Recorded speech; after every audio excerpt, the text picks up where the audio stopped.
Assalamualaikum warahmatullahi wabarakatuh. Hari ini saya akan menjelaskan dulu untuk yang UTM IPB ya. Total soal itu ada 20 soal dan ini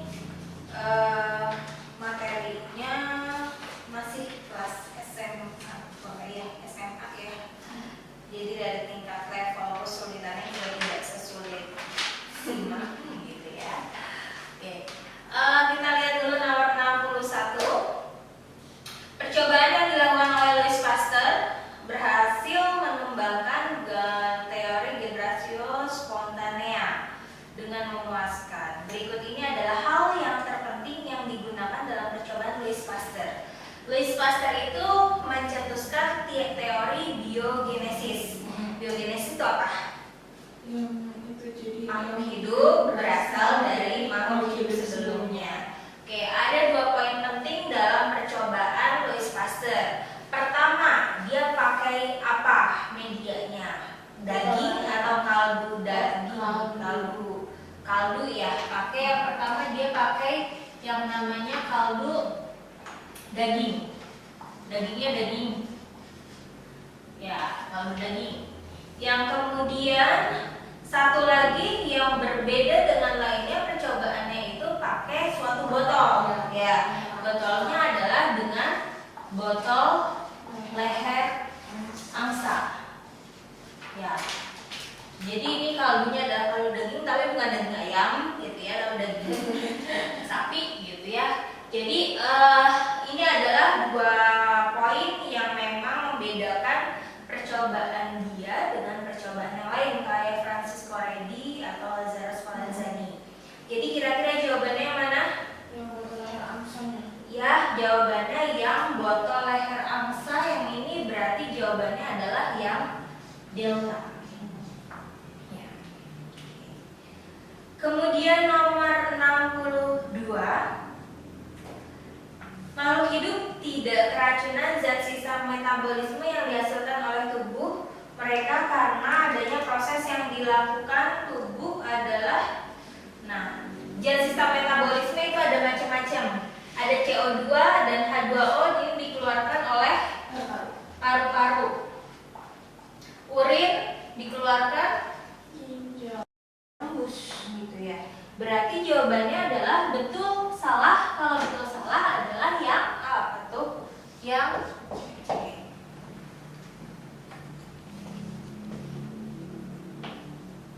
78 yang bisa digunakan sebagai vektor pada rekayasa genetika.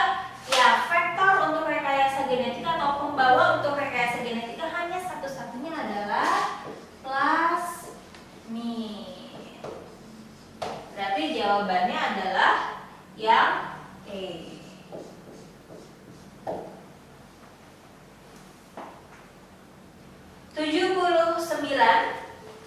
Kegiatan berikut termasuk bentuk bioteknologi. Yang mana aja bentuk bioteknologi? Yang jelas ada fermentasi, rekayasa genetika dan sebagainya.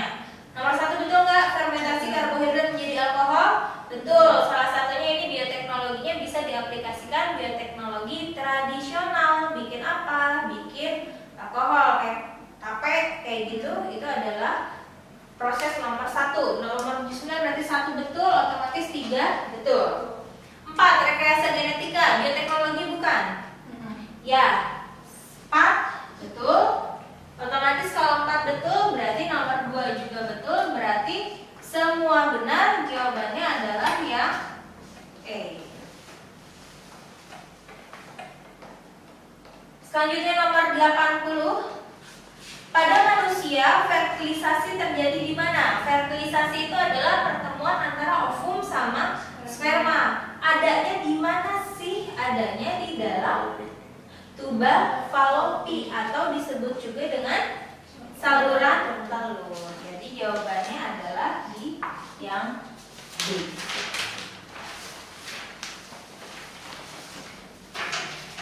Ya, silahkan dicatat. Kalau sudah mencatatnya, kerjain dulu yang unik deh.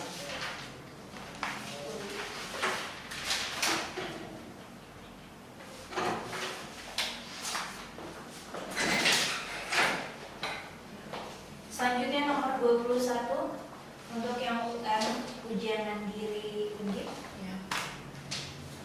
Nomor 21, sumber daya alam adalah semua komponen biotik maupun abiotik yang terdapat di permukaan bumi, di dalam tanah, di perairan, dan di udara yang dapat digunakan untuk menyejahterakan kehidupan manusia. Termasuk dalam kategori sumber daya alam adalah yang mana? Yang tadi katanya sumber daya alam itu harus menyangkut biotik sama abiotik. Tuh. Oke, kita cek satu persatu materi.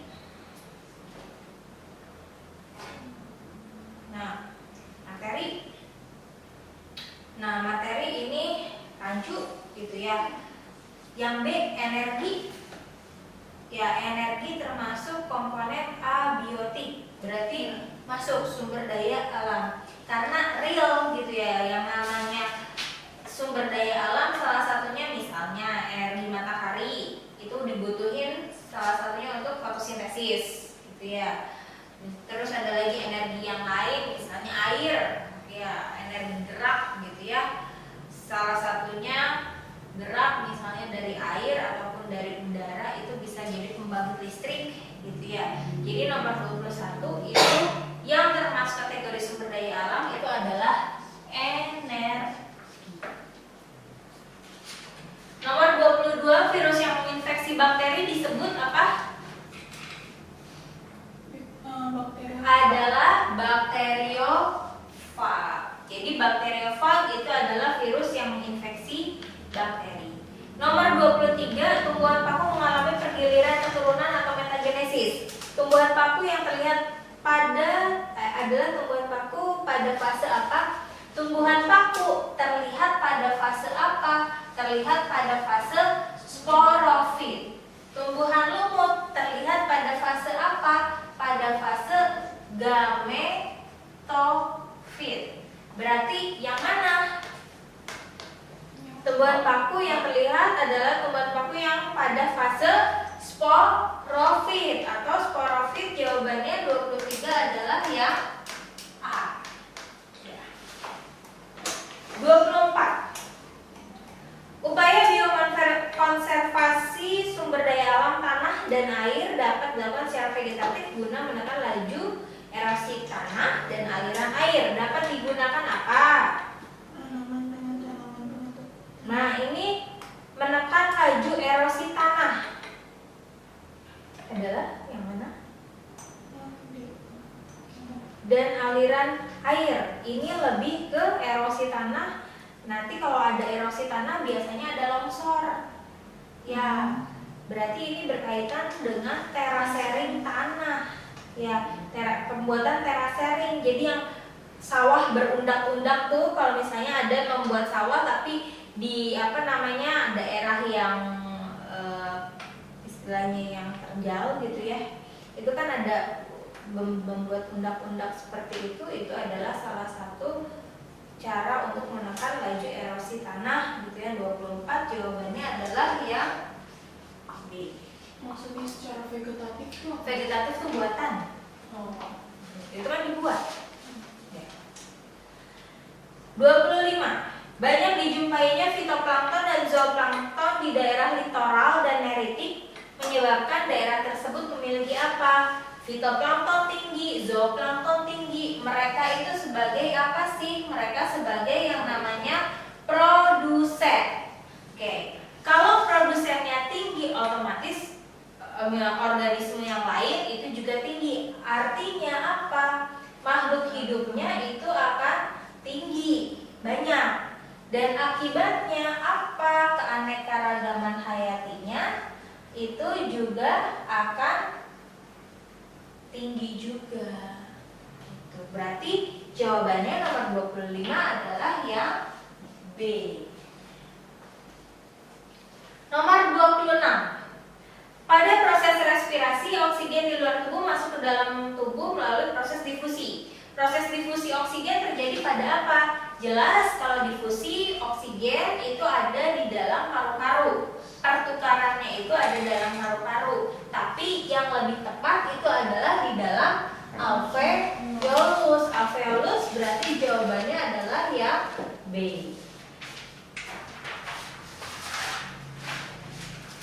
27. Lambung merupakan saluran pencernaan yang berbentuk seperti kantung, terletak di bawah sekat rongga badan dan mempunyai pilorus. Nah, pernyataannya yang benar apa? Ini lambung ada bagiannya yang dekat sama kerongkongan itu di sini nanti ada esofagus, kemudian yang melengkung itu adalah bagian fundus. Kemudian yang dekat ke dalam di sini nanti usus halus ya. Itu adalah si pilorus. Berarti pilorus itu adalah bagian lambung yang dekat tuh ke dalam usus halus. Berarti jawabannya yang lebih tepat 27 adalah yang C. 28. Tumbuhan menghasilkan beberapa jenis hormon tumbuhan kecuali apa? Auksin iya hormon ya, giberelin hormon, sitokinin hormon, asam absisat hormon, asam askorbat bukan. Asam askorbat itu adalah vitamin C. Berarti dia bukan termasuk hormon. Berarti nomor 28 jawabannya adalah yang E. E itu adalah asam askorbat, itu adalah vitamin C. 29. Salah satu sifat enzim adalah bekerja secara spesifik. Artinya spesifik adalah dia bekerja pada substrat tertentu saja. Ya, jadi kayak protease dia kerjanya sama protein aja. Lipase ya dia akan kerjanya sama lemak saja. Berarti nomor 29 jawabannya adalah yang C. 30. Suksesi. Yang namanya suksesi itu adalah pembentukan ekosistem baru. Jadi gini, ada suksesi primer, ada suksesi sekunder. Suksesi primer itu adalah pembentukan ekosistem baru apabila memang daerah tersebut memang benar-benar luluh lantak gitu ya akibat bencana alam. Misalnya itu tuh yang Gunung Merapi. Ya, Gunung Merapi meletus, area sekitarnya itu semua penuh dengan debu vulkanik. Tanaman mati kan? Ya, malah ada yang rumahnya kena juga gitu ya. Hewan juga banyak yang mati. Nah, yang namanya setelah dia meletus, gunungnya itu meletus, daerah tersebut nanti 10 tahun kemudian biasanya nanti akan tumbuh tuh menjadi ada ekosistem baru. Jadi ada tanaman lagi gitu ya. Nah, proses seperti itu disebut dengan suksesi. Jadi pembentukan ekosistem baru akibat misalnya kalau yang primer akibat bencana alam. Ya, cirinya adalah ciri suksesinya itu dia benar terjadi adalah keanekaragaman spesies itu tinggi dan ekosistem kembali stabil. Jadi muncul lagi tuh yang tadinya di Gunung Merapi ya, lerengnya itu penuh dengan debu. Setelah ada proses suksesi, itu proses yang terjadi secara alamiah, itu nanti akan tumbuh lagi nih. Awalnya dari lumut dulu, kemudian nanti tumbuhan-tumbuhan tingkat rendah, terus nanti baru tumbuhan tingkat tinggi, baru nanti dia akan kembali menjadi ekosistem yang sama seperti sebelum terjadinya meletus seperti itu.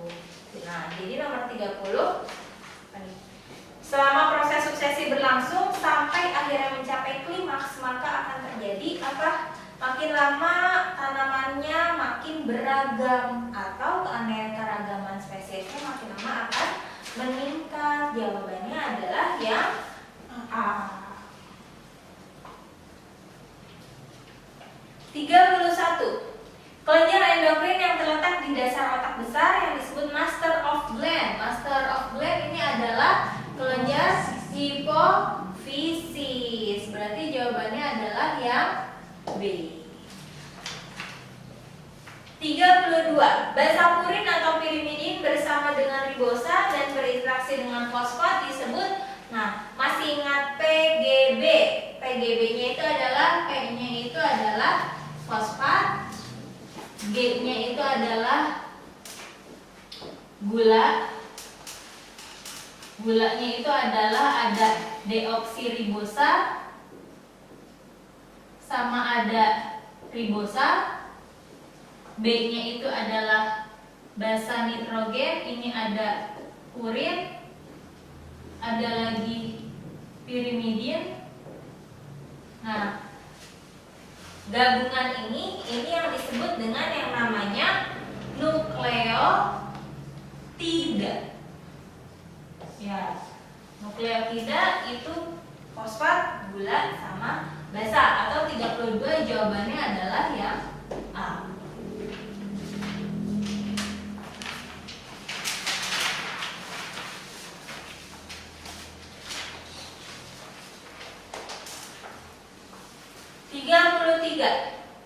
Ini berkaitan dengan sitoskeleton dan mikrotubulus. Sitoskeleton itu dia fungsinya sebagai organel untuk bergerak. Sitoskeleton itu nanti akan terdiri dari 3 komponen. Ada mikrotubulus, ada mikrofilamen, ada filamen intermediate. Tapi yang dominan ini adalah si mikrotubulus. Kita lihat nomor 33, mikrotubulus merupakan penyusun sitoskeleton yang terbesar. Betul atau salah? Ya, dia betul. Sebab gerakan kromosom dari daerah ekuator ke kutub pada anafase dikendalikan oleh mikrotubulus. Betul atau salah? Oleh apa? Sentriol. Naik. Ya, dia dengan di tengah ya, si sentriol. Ya, berarti jawabannya betul, salah. Kalau betul salah apa? C.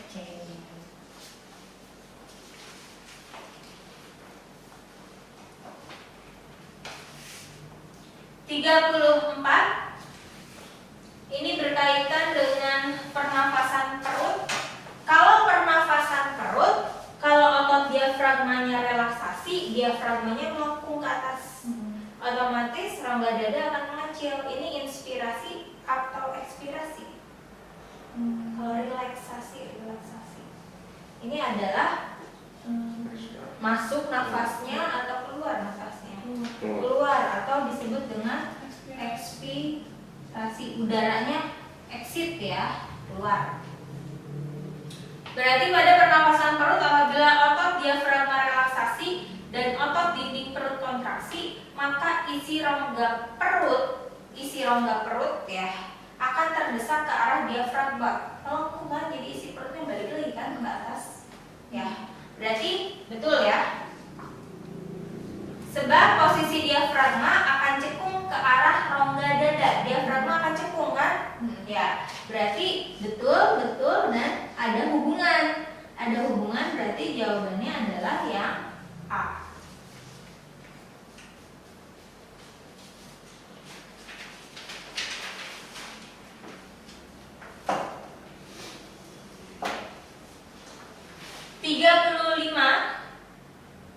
Sel telur berasal dari sel primordial diploid. Nah, ini berkaitan dengan oogenesis. Yang namanya oogenesis ini adalah awalnya ada yang namanya oogonium. Dia sifatnya diploid. Kemudian dia akan ada proses yang namanya mitosis menjadi oosit primer. Dari oosit primer nanti akan ada proses menghasilkan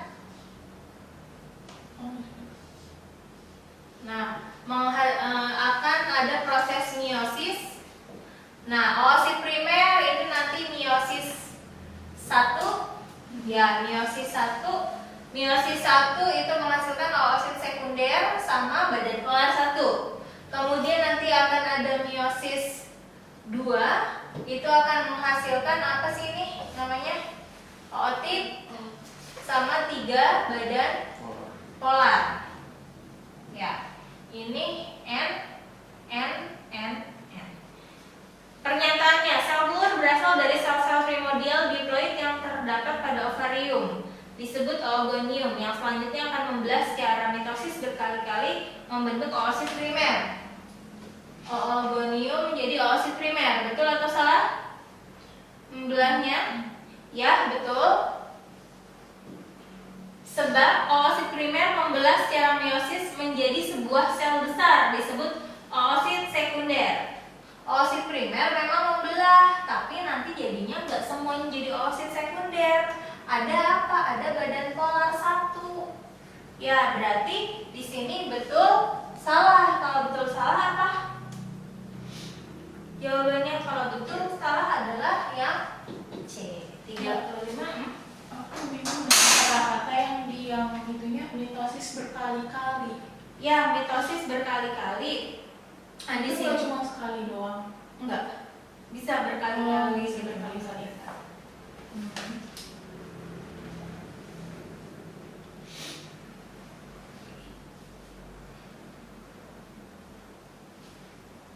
Oke, 36. Mikroorganisme mempunyai ukuran yang sangat kecil sehingga dengan populasi yang banyak hanya membutuhkan ruang yang kecil. Betul atau salah? Mikroorganisme bakteri di ruang kecil aja dia bisa jutaan ya. Oke, berarti ini pernyataannya itu betul. Sebab mikroorganisme mempunyai kemampuan berkembang biak yang sangat cepat, terutama dalam keadaan yang optimum. Dia membelahnya cepat kan dengan pembelahan biner, gitu ya. Berarti ini juga betul. Tapi tidak ada keterkaitan antara pernyataan dan alasannya, gitu. Berarti jawabannya adalah yang B. Kenapa tidak ada keterkaitannya? Karena yang di atas itu berkaitan dengan membutuhkan ruang yang kecil, yang bawah itu berkaitan dengan kemampuan berkembang biaknya. Itu enggak nyambung. 37.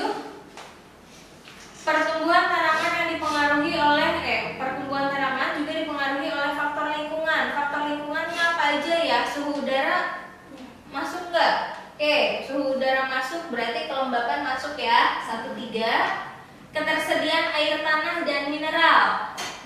Tanaman juga bergantung kan sama air sama mineral. Kalau kurang air, kurang mineral pasti tumbuhnya tidak optimum.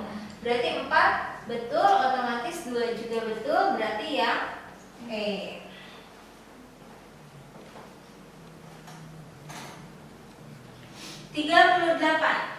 Reaksi yang terjadi pada daur Krebs ini adalah yang betul, hanya satu-satunya yang betul adalah yang nomor 4 saja. Ya, yang nomor 4 saja yaitu yang D. Jadi si asetil-CoA pasti nanti akan bereaksi dengan asam oksaloasetat jadi sitrat. Sitrat jadi alfa metaglutarat, metaglutarat jadi fumarat, baru nanti balik lagi ke oksaloasetat. 38 yang D memang ini harus dihafal dari siklusnya itu. 39. Dalam peristiwa suksesi maka perlu memperhatikan strategi perkembangan ekosistem, di mana suksesi itu terarah dan dapat diramalkan. Kalau bingung kita lihat dulu nomor 3. Mencapai puncak dalam ekosistem yang mantap. Ya, jadi kalau suksesi ekosistemnya mantap atau stabil atau ya dia akan menjadi ekosistem yang akan kembali gitu ya seperti yang dulu. Berarti 3 betul. Kalau 3 betul otomatis 1 juga betul. 4. Dipengaruhi faktor lingkungan biotik. Ya, betul juga, berarti 2 juga betul. Jawabannya adalah yang E.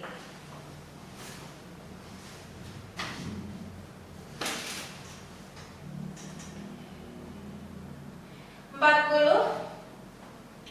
Tidak semua faktor lingkungan biotik interspesifik mendorong interaksi antar spesies dalam mengendalikan kepadatan populasi. Nah, di sini ini berkaitan dengan ekologi. Ada yang disebut dengan intraspesifik sama ada inter. Ya, ada intraspesifik, ada interspesifik. Yang namanya intraspesifik itu adalah interaksi antar individu tapi pada spesies yang berbeda. Misalnya, di dalam suatu lingkungan itu nanti akan ada interaksi antara individu satu sama individu yang lain tapi berbeda spesies. Misalnya, belalang sama padi, itu 2 spesies yang berbeda kan? Itu ada interaksinya. Terus kalau interspesifik adalah antar individu pada spesies yang sama. Misalnya belalang sama belalang, ada interaksinya tuh, mereka bisa aja rebutan makanan karena misalnya rumputnya terbatas gitu. Nah, di sini tidak semua faktor lingkungan biotik interspesifik, ya berarti interaksi antara spesies yang sama mendorong interaksi antar spesies ya dalam mengendalikan kepadatan populasi. Di sini nomor 1, pengendalian kepadatan populasi seringkali didorong oleh faktor lingkungan biotik intraspesifik. Ya.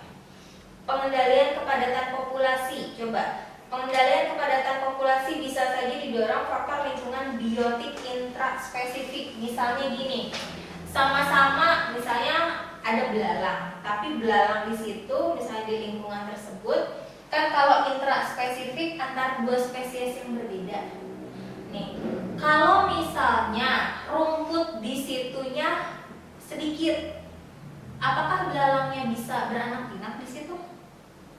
Enggak, ya kan? Tapi kalau rumputnya banyak di situ, belalangnya jadi banyak makanan kan, makin terus berkembang. Berarti bisa ada pengaruh pembatasan. Ya, jadi dari segi interaksi itu. Jadi kalau belalang sama rumput itu berkaitan dengan produsen sama konsumen. Berarti itu bisa membatasi kepadatan populasi. Berarti nomor 1 itu betul, 3 juga betul. 4. Kepadatan populasi tidak menyebabkan terjadinya persaingan antar spesies dalam mendapatkan sumber daya. Kepadatan populasi tidak menyebabkan persaingan, malah harusnya ada persaingan. Ya, jadi kayak misalnya di di lapangan tersebut rumputnya sedikit tapi belalangnya banyak, otomatis si belalangnya itu pasti akan rebutan makanan kan? Ya, oke. Nomor 2, faktor biotik interspesifik melakukan interaksi antar individu dalam populasi. Kalau interspesifik adalah antar individu pada spesies yang sama. Faktor biotik interspesifik merupakan interaksi antar individu. Betul atau salah? Salah. Berarti hanya 1, 3 saja, berarti yang B. Ya, kita bahas yang terakhir ini UM-UGM ya. Nomor 56. Kondisi yang menyebabkan alel pembawa sifat yang lebih disukai akan sering muncul dalam populasi itu apa? Ya, di sini berkaitan dengan alel pembawa sifat berarti berkaitan dengan gen. Gen yang disukai yang muncul berarti biasanya gen tersebut bukan istilahnya disukai, tapi ini kategorinya adalah kenapa dia muncul terus? Karena dia adalah gen yang dominan. Ya, gen yang dominan itu biasanya walaupun terjadi rekombinasi gen, ya, terjadi fertilisasi, kombinasi gen, itu pasti akan muncul kayak rambut keriting sama lurus, ya. Kemudian ada fertilisasi, ya, proses kombinasi gen, ya, gen keriting itu dia dominan, gitu. Jadi anaknya itu bisa aja akan membawa alel yang dominan, gitu ya. Berarti ini menyebabkan sering muncul karena pertama adalah rekombinasi dan dia sudah lolos proses yang namanya seleksi. Ya, berarti yang jawabannya 56 faktornya itu adalah yang karena pertama dia ada proses rekombinasi, ya. Kemudian yang kedua dia sudah terseleksi. Terus nomor 57. Pasangan berikut yang menunjukkan lokasi berlangsungnya reaksi glikolisis pada sel eukariot dan proses yang menghasilkan 2 molekul ATP. Glikolisis di mana? Di mana? Di sitoplasma. Sitoplasma nama lainnya sitosol, berarti antara A sama B. Terus satu lagi adalah proses yang menghasilkan 2 molekul ATP. Proses menghasilkan 2 molekul ATP itu adalah proses fermentasi. Ya, proses fermentasi 2 ATP kan? Nah, atau nama lainnya adalah fosforilasi tingkat substrat, karena tergantung substratnya apa. Kalau substratnya karbohidrat, ya dia nanti akan ada tergantung bakterinya juga, ada etanol, ada asam laktat, tapi memang menghasilkan 2 ATP. Berarti nomor 57 itu adalah yang D, fosforilasi tingkat substrat. 58. Jaringan pada paru-paru yang memungkinkan terjadinya pertukaran gas secara difusi. Kalau difusi otomatis harus yang tipis-tipis. Ya, yang tipis-tipis pasti yang harus selapis-selapis. Berarti antara B, C sama E. Tapi kalau untuk difusi di dalam alveolus, ya pasti itu berkaitan dengan epitel pipih selapis. Berarti jawabannya adalah yang C. 58 jawabannya yang C. 59. Lokasi terbaik untuk mempelajari respon organisme terhadap faktor abiotik dan hidup bersama. Ini untuk respon organisme, untuk melihat yang terbaik itu adalah di mana? Untuk mempelajari respon organisme terhadap perubahan faktor abiotik dan hidup bersama itu di mana biasanya? Adalah di yang lebih gampang itu adalah di danau, karena skupnya lebih kecil gitu. Danau. Karena kalau hutan itu kalau misalnya melihat perubahannya itu agak susah ya, karena dia skupnya lebih luas gitu ya. Nah, ini untuk mempelajari responnya itu lebih ke danau. Danaunya danau apa? Danau eutrofik. Apa sih danau eutrofik? Danau eutrofik itu adalah danau yang kaya nutrien. Berarti kalau kaya nutrien berarti isinya tuh banyak yang namanya plankton. Kemudian banyak organisme-organisme lain. Nah, jadi kalau misalnya untuk interaksinya gitu ya, faktor abiotik, perubahan faktor abiotik, misalnya perubahan faktor abiotik itu apa sih? Air, kemudian sinar matahari, kayak begitu ya. Itu bisa kelihatan misalnya airnya makin lama menurun gitu ya. Itu bagaimana pengaruhnya itu akan lebih mudah terlihat dibandingkan kalau misalnya hutan. Ya. Berarti 59 jawabannya adalah yang E. 60. Organ tubuh yang berkembang dari lapisan ektoderm. Kalau ektoderm itu nanti akan berkembang menjadi kis. Kis itu adalah apa aja nih? Ya, kis itu adalah kulit, indera, sama saraf. Berarti yang mana? Adalah 60 yang C.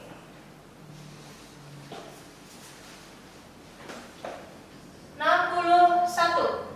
Karakteristik yang dimiliki reptil yang memungkinkan terjadinya transisi habitat dari akuatik ke terestrial adalah ya kulitnya. Kenapa kok kulit gitu? Karena kulit itu kan dia sebagai pelindung, ya pelindung paling luar. Pasti kalau kulit itu yang pelindung paling luar itu harus bisa tahan atau bisa beradaptasi terhadap misalnya perubahan lingkungan. Berarti nomor 61 adalah yang A.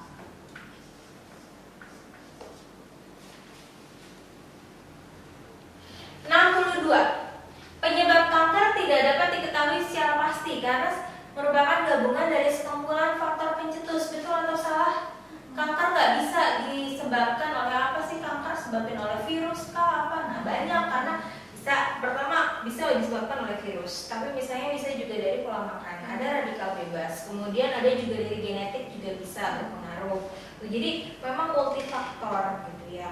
Berarti 62 betul pernyataannya, sebab resiko terjadinya kanker dapat dipicu oleh faktor genetik, lingkungan, makanan, gangguan keseimbangan hormonal, dan radikal bebas. Betul atau salah? Betul. Ada hubungan Ada ya, berarti jawabannya adalah yang A. 63. Fosfolipid merupakan molekul yang sangat sesuai dengan komponen utama membran plasma. Nah, fosfolipid kan gini nih. Ya, ininya adalah fosfat, ininya adalah asam lemak. Fosfatnya hidro apa nih? Hidrofilik, suka air. Dalamnya hidrofobik, tidak suka air. Berarti nomor 63 pernyataannya gimana? Sesuai dengan sebagai komponen utama membran plasma. Ya, karena fosfolipid ini dia nanti istilahnya sebagai pintu gerbang. Pintu gerbang mana yang boleh masuk, mana yang enggak. Karena di fosfolipid ini ada dua komponen yang berbeda sifat ya, yang satu suka air yang satu enggak ya. Berarti ini betul. Sebab fosfolipid memiliki bagian kepala yang bersifat hidrofilik dan bagian ekor yang bersifat hidrofobik. Betul atau salah? Betul. Ada hubungan tidak? Ada. Karena perbedaan kedua sifat ini nanti akan membatasi suatu senyawa itu bisa masuk atau enggak. Ya, kalau misalnya dua-duanya ekornya itu hidrofilik, ya air semua masuk itu ke dalam sel. Lama-lama selnya nanti membengkak, pecah gitu ya. Berarti 63 jawabannya yang 64. Perubahan iklim akan menyebabkan perubahan struktur dan fungsi ekosistem lautan. Iklim, perubahan struktur dan fungsi ekosistem lautan. Nah, perubahan iklim misalnya iklim bumi memanas, otomatis es ditutup cair. Ya. Akibatnya apa? Nanti struktur dari lingkungan atau di perairan juga akan air laut akan meningkat ya, otomatis nanti jadi suhu air pun akan berubah. Suhu air berubah, kemudian salinitas atau tingkat asinan ya, tingkat garamnya juga berubah. Itu nanti akan berdampak terhadap ya, organisme. Berarti 64 itu betul. Sebab pada kedalaman yang berbeda, suhu berpengaruh terhadap ekosistem lautan. Benar nggak sih secara logika aja, makin dalam laut suhunya itu semakin dingin. Kenapa semakin dingin? Karena tidak ada sinar matahari yang masuk. Ya berarti ada pengaruhnya ya, kedalaman dalam laut itu akan mempengaruhi suhu. Berarti betul. Tapi keduanya tidak ada hubungan karena pernyataannya menjelaskan tentang iklim. Ya berarti jawabannya adalah yang B.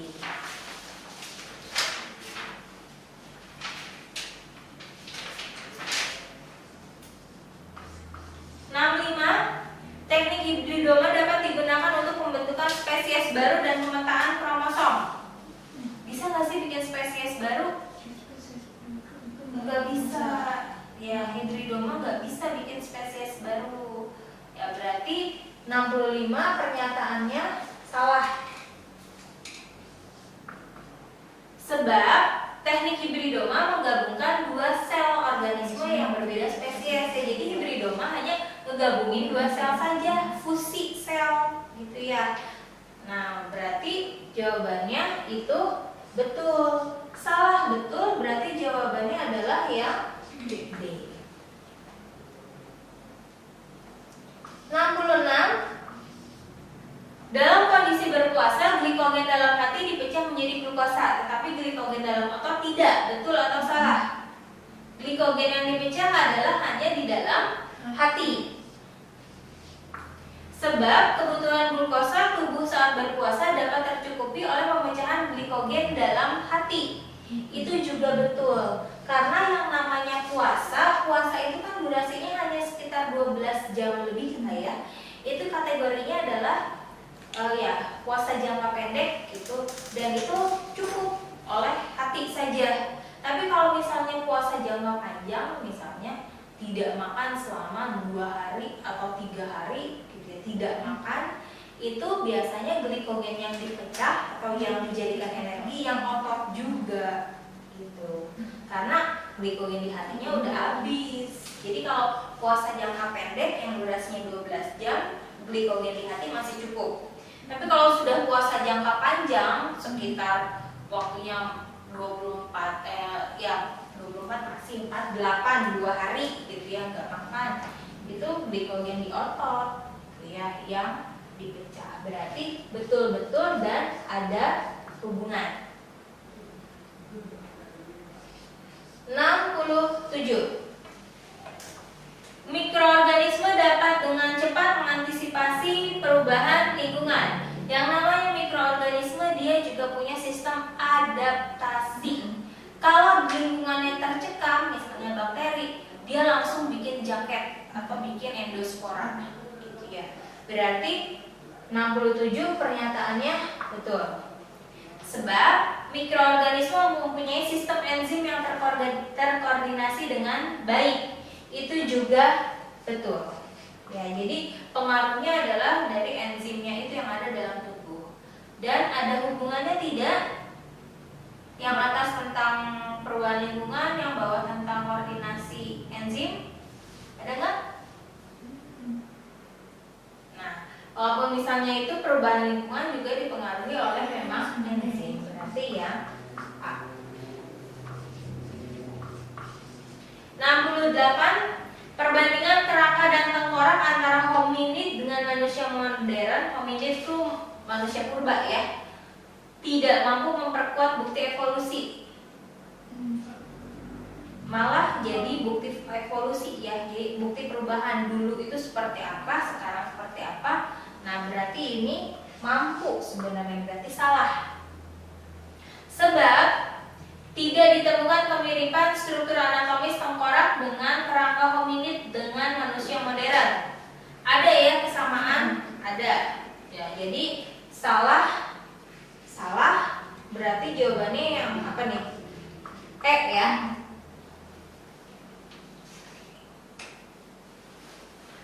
69. Kestabilan struktur DNA lebih baik bila rantai DNA mengandung pasangan basa sitosin sama guanin. Memang yang namanya DNA itu kalau misalnya stabil itu punya pasangan G dan C itu banyak. Karena kenapa? G sama C itu ikatan hidrogennya itu ada 3. Jadi dia lebih stabil. Berarti ini kestabilan betul ya. Sebab ikatan basa nitrogen dan sitosin dan guanin lebih kuat daripada ikatan basa nitrogen adenin sama timin. Guanin sama sitosin 3, adenin sama timin cuma 2. Yang stabil ya jelas si guanin sama sitosin. Berarti betul dan memang ada hubungan. 70. Bioteknologi di bidang pertanian dapat menghasilkan tanaman transgenik yang tahan terhadap hama penyakit. Betul? Betul. Sebab tanaman transgenik dapat dihasilkan dengan menyisipkan gen lactoferrin. Lacto itu laktosa, susu. Lactoferrin itu berkaitan dengan susu ya. Berarti tanaman transgenik gak bisa disisipin sama gen lactoferrin. Berarti betul, salah jawabannya adalah yang C.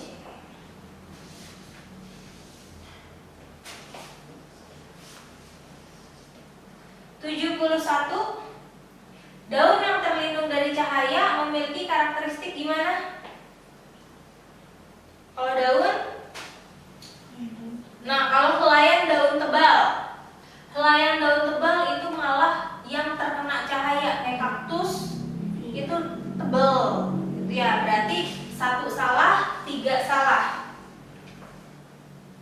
Biasanya yang namanya daun yang terlindung cahaya biasanya sponsnya, bunga karangnya banyak. Karena dia akan lebih banyak menyimpan CO2. Ya, berarti 4 tuh betul. Cek nomor 2, palisade daunnya berlapis. Itu tidak. Berarti hanya 4 saja, berarti jawabannya adalah yang D.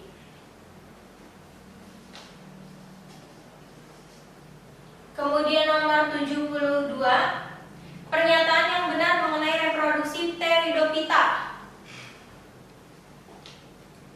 Sporofit dewasa menghasilkan sporofil, betul atau salah? Sporofit dewasa itu adalah tumbuhan paku. Tumbuhan pakunya sendiri menghasilkan sporofil. Sporofil itu adalah daun yang ada sporatnya. Tanaman paku kan memang ada daunnya kan? Iya, berarti satu betul, otomatis 3 betul. 4. Generasi sporofit membentuk antheridium dan archegonium, betul atau salah? Ya, yang membentuk antheridium dan archegonium adalah fase gametofit. Terus yang nomor 2, generasi sporofit lebih dominan daripada generasi gametofit, itu juga betul. Berarti jawabannya adalah 1, 2, 3, jawabannya yang A. 73. Organisme diklasifikasikan berdasarkan kesamaan apa? Filogeni, kekerabatan. Betul ya, filogeni betul. Struktur juga betul. Fungsi organ tidak selalu ya. Perilaku juga enggak. Berarti hanya 1, 3 saja adalah yang B. 74. Suatu tumbuhan memiliki bunga besar, mahkota berwarna cerah dan tidak berbau. Pernyataan yang benar mengenai penyerbukan tersebut adalah bunganya besar, mahkotanya cerah, tapi nggak berbau. Berarti si tanaman tersebut itu akan dihinggapi atau diserbuk oleh hewan yang memang dia tertarik dengan warna yang menjreng, gitu ya. Karena dan juga tidak berbau. Kalau nggak berbau berarti tidak ada nektarnya, gitu ya. Berarti dia satu-satunya adalah nomor 74. Jawabannya yang nomor 4 saja. Ya, penyerbuk tertarik pada rangsangan visual saja. Karena di sini kata kuncinya adalah bunga besar, mahkota berwarna cerah. Ya, berarti ini berkaitan dengan itu ya, apa namanya? Efek penglihatan. Berarti yang D. 75 terakhir. Pernyataan yang benar mengenai pembelahan secara meiosis. 1 betul nggak? Terdiri dari 2 siklus sel yang berlangsung secara berturutan. Meiosis itu ada meiosis 1 sama ada meiosis 2 ya. Berarti 1 betul, 3 betul. 1 siklus meiosis menghasilkan sel haploid yang identik secara genetik. Meiosis emang identik? Enggak, berarti 4 salah. 2. Dalam 1 siklus terjadi 2 kali replikasi sel. Replikasi sel itu adanya di mana? Di dalam interfase. Replikasi sel, replikasi DNA. Replikasi DNA yang hanya ada di dalam interfase. Interfasenya kalau meiosis walaupun 2 kali pembelahan, interfasenya cuma sekali. Ya, berarti 2 kali replikasi DNA. Berarti ini salah. 1, 3 saja. Berarti jawabannya adalah yang B. Ditanyain. 4. Suatu tumbuhan memiliki bunga besar, mahkota berwarna cerah dan tidak berbau. Pernyataan yang benar mengenai penyerbukan tersebut adalah bunganya besar, mahkotanya cerah, tapi nggak berbau. Berarti si tanaman tersebut itu akan dihinggapi atau diserbuk oleh hewan yang memang dia tertarik dengan warna yang menjreng, gitu ya. Karena dan juga tidak berbau. Kalau nggak berbau berarti tidak ada nektarnya, gitu ya. Berarti dia satu-satunya adalah nomor 74. Jawabannya yang nomor 4 saja. Ya, penyerbuk tertarik pada rangsangan visual saja. Karena di sini kata kuncinya adalah bunga besar, mahkota berwarna cerah. Ya, berarti ini berkaitan dengan itu ya, apa namanya? Efek penglihatan. Berarti yang D. 75 terakhir. Pernyataan yang benar mengenai pembelahan secara meiosis. 1 betul nggak? Terdiri dari 2 siklus sel yang berlangsung secara berturutan. Meiosis itu ada meiosis 1 sama Berarti 1 betul, 3 betul. Satu siklus meiosis menghasilkan sel haploid yang identik secara genetik. Meiosis memang identik? Enggak, berarti 4 salah. 2. Dalam satu siklus terjadi 2 kali replikasi sel. Replikasi sel itu adanya di mana? Di dalam interfase. Replikasi sel, replikasi DNA. Replikasi DNA yang hanya ada di dalam interfase. Interfasenya kalau meiosis walaupun 2 kali pembelahan, interfasenya cuma sekali. Ya, berarti 2 kali replikasi DNA berarti